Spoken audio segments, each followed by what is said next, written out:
Okay. Um, the story of my deployment in 2018. Um,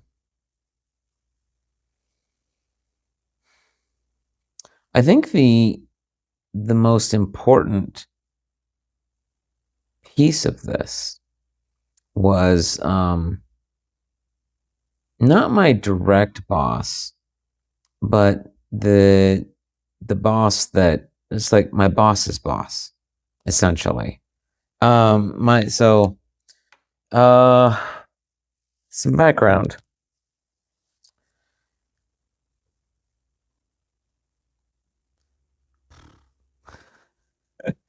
Okay, some background on this.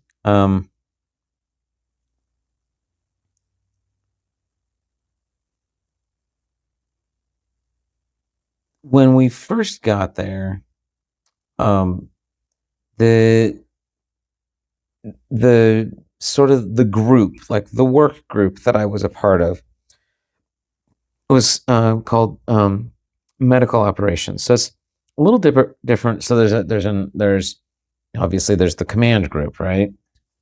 And that you've got like your HR, which is like your S1, right? And then you've got um, plans and operations, which is like S2, S3. But as part of that operation, so there's a in that medical headquarters, there's this subgroup little, you've got operations and you've got medical operations. Especially since we were in medical headquarters, like we were handling and coordinating all of the medical operations across the entire theater of operations from Afghanistan to Egypt, like the whole thing. All the medical units reported to us, and so there was a lot to handle. So you need an entire medical operations group just to deal with that. It's all there was a lot to manage and a lot to do. And so everyone in that subgroup had their own little niche, their own little specialty, right? We had a veterinarian, we had me, the radiation guy, right? We had an environmental guy. We had a public health doc. We had a psychologist, actually, interestingly enough. We had um, I don't remember if we had a dentist. I don't think we had a dentist. Um, we had a medical IT guy. Um, he was always stressed out, and his job was probably the worst. Honestly, like I totally get why he was constantly stressed out.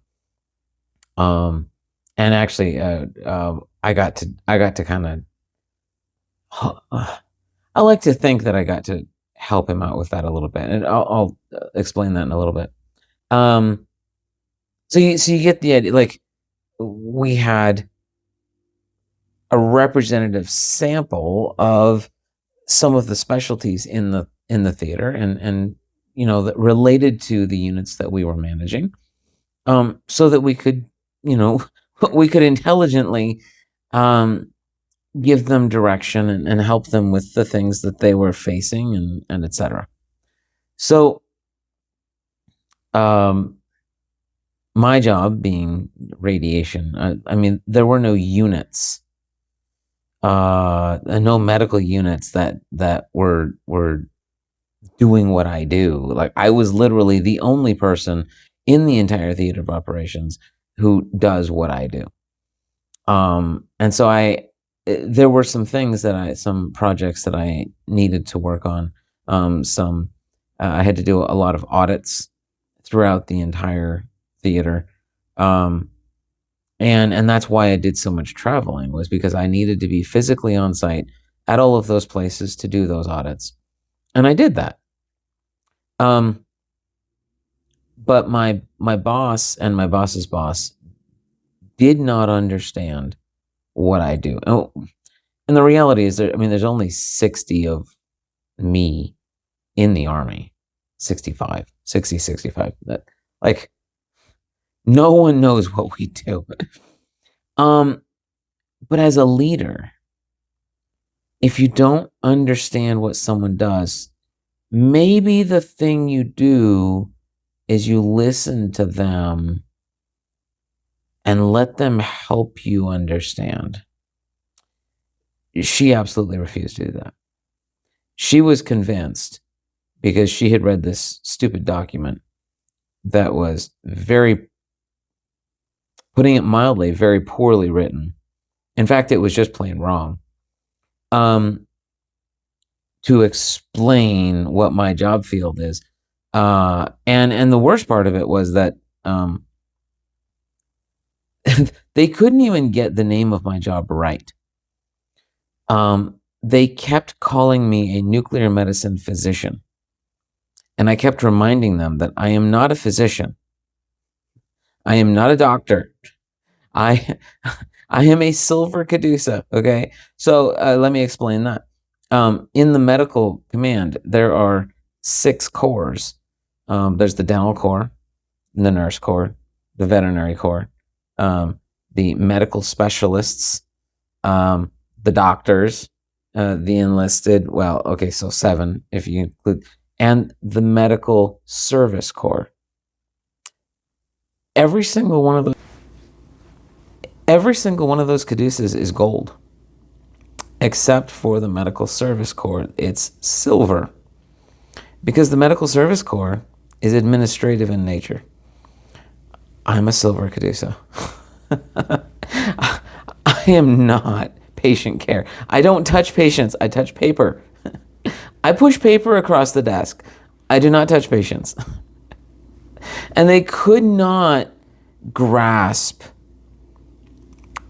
I don't, to this day, it just boggles my mind. They could not grasp what I was and what I did. They couldn't. They couldn't get it. They kept trying to call me, nuclear medicine. Nuclear medicine, nuclear medicine. I'm not nuclear medicine. If you want to call me, if you want to call me what the Army calls me, then you need to call me a nuclear medical science officer, not nuclear medicine. I am not a nuclear medicine physician. I am a nuclear medical science officer. and you could call me a NIMSO for short. That's I'm a NIMSO. But they couldn't get that. They just could not, and it became one of my favorite things. So every job specialty has a number letter code associated with it, and I was a 72 alpha, which falls underneath the 67 Charlies. So you got the 67 Charlies, preventive medicine, right? And then underneath that, you've got the specialties, and I was a 72 alpha underneath that umbrella. So 72 Bravo is the entomologists. The 72 Charlie was the hearing conservation, the audiologist, and 72 Delta is the environmental science, basically kind of public health, sort of like health inspection type stuff, and getting to play with the bugs and the snakes and all that. And so those are the 4 subspecialties of the 67 Charlie. And if I recall correctly, then maybe I do, maybe I don't. The nuclear medicine physician was like a 64 alpha or 64 Bravo or something like that. Something,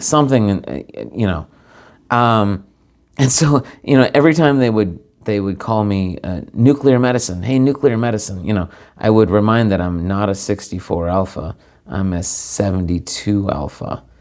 And that just, it created this animosity. But and it was because I chose to be angry that they couldn't get it right. It was such a simple thing, and all they had to do was care. All they had to do was be a leader and care and get it right. But they couldn't do that. They just couldn't do that. Couldn't be bothered. And so the first, I don't know, a couple months at least of that deployment were exceptionally hostile. You know, and it took a while before they started to realize that, oh, you know, this guy actually knows what he's doing, actually does a pretty good job, and is a really hard worker. And, you know, it took time for them to realize that, actually, I wasn't half bad. So,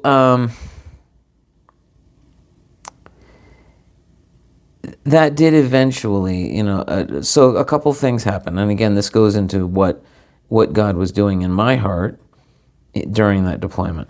And this is why I'm telling the story.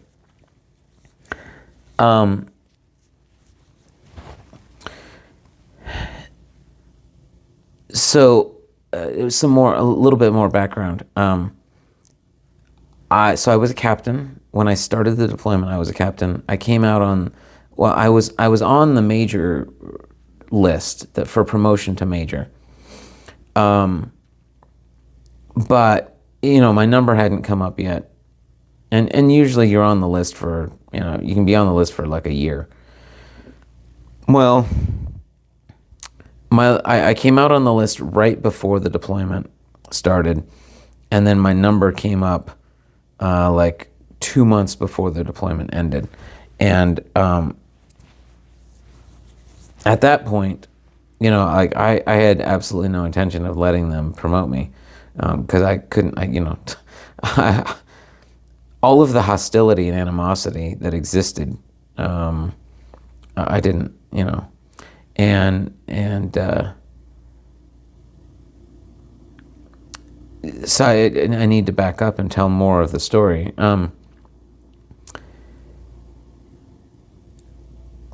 Throughout the deployment, there were little moments where God kind of ripped back the curtain a little bit and let me see these little glimpses, just puzzle pieces is all they were. Little glimpses here and there, little puzzle pieces. Let me see into her life, my boss's boss. She's a full colonel. We call him a full bird colonel. She's a nurse, which is why she was so mean.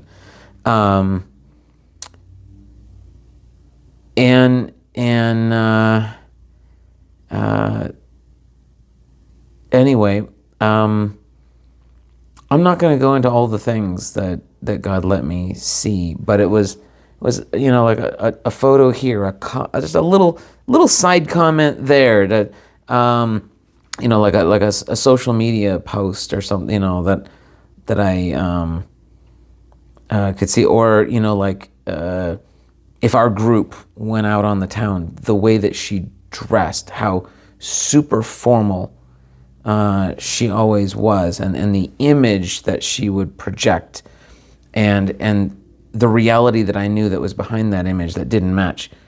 So there were little clues, little puzzle pieces here and there that God started putting together into a picture. And what that did in my heart,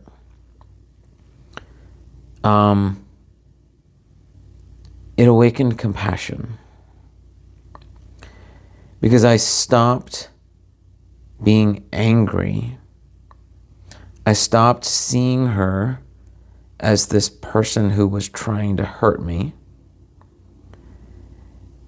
And I chose to have compassion for the hell she was going through in her life.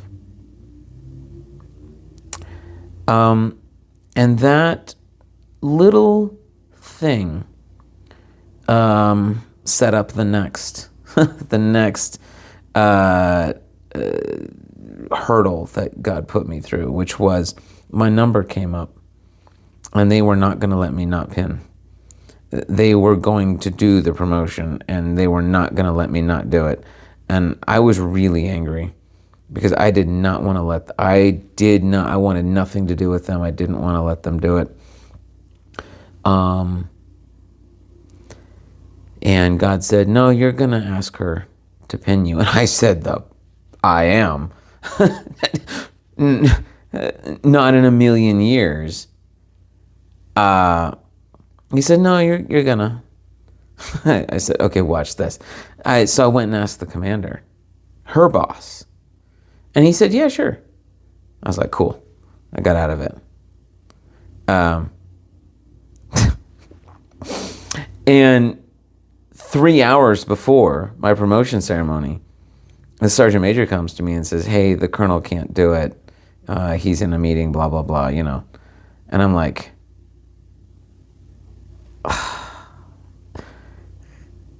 yeah, God did that. He's like, okay, watch this. I intentionally disobeyed him, and he took that out of the equation.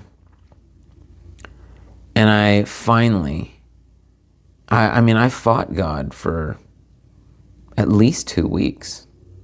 At least. I fought him tooth and nail. I said, no, absolutely not, I'm not going to do it.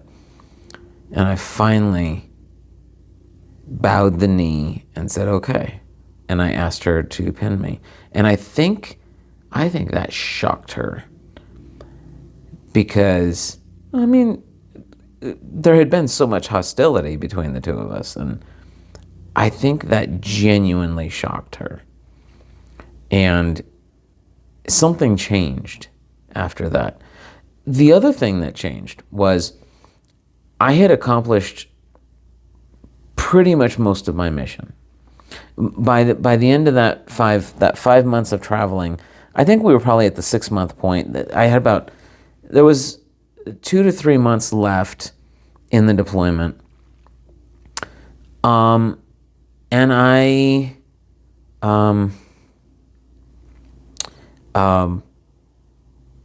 said, hey, there's not a lot left for me to do. Would you allow me to work with Jason? And so Jason was the IT guy. He was a major. I don't remember his last name, because officers are generally on a first name basis. So, would you let me? And she said yes. And so I got to open the black box of the world of military medical IT, and I loved it. I got to get in the back end of these databases with, I was creating reports, and there was a point. There was a point. I'd been doing a lot of like data entry and stuff for him, basically taking stuff off his plate that he didn't have time for, and he really appreciated that. But there was this one time I was trying to build these standard report templates, and he got up and he was walking. His desk was all the way down on the other side of the room, and to get out the door, he had to go right next to my desk. I was right by the door, and I saw him get up, and I thought, I'm just going to interrupt him real quick because I had been looking for hours for a particular thing. And I said, hey, I've got a question real quick if you've got time. He said, hey, and I could see he was stressed out, right? Like he had just gotten off the phone with a very stressful phone call. And he said, yeah, sure, okay, And I started showing him what I was doing. And I said, I'm looking for this particular database object, blah, blah, blah. And I was using all the right terminology. And his jaw hit the floor. He's like, you actually understand all of this? And I was like, Yeah. Yeah, of course. Like, I've programmed databases before, and obviously not this one or in this context, but yeah, I understand databases and this and that. And he was absolutely blown away. And I think part of it was they just all assumed I was stupid because I'm just the radiation guy. And he said, I spend hours and hours trying to get people to do the most basic things in this system, and you're here just like whizzing right through it. And I'm like, well, I mean, sorry to burst your bubble, but it was a great thing because he started trusting me with more things to do for him, and I think it really helped. It helped to take some load off of his plate. Um, and all of that happened because I was willing to say yes to God, and in humility, because it was humbling, because I wanted to be angry. I wanted to, um, I just wanted to, like, what's a polite way of saying it? Well, maybe there is no polite way of saying it. I wanted to flip them all the finger and, tell them where to go. But I decided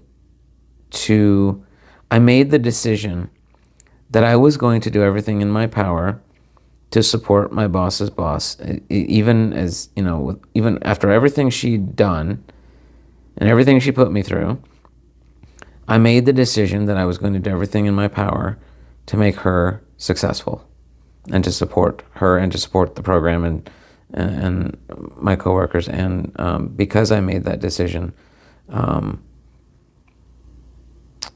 because I said yes to God, I got to do some pretty cool things. And I would like to think, I hope, excuse me, that I was able to take some of the load off of his plate. So that's the 2018 deployment story.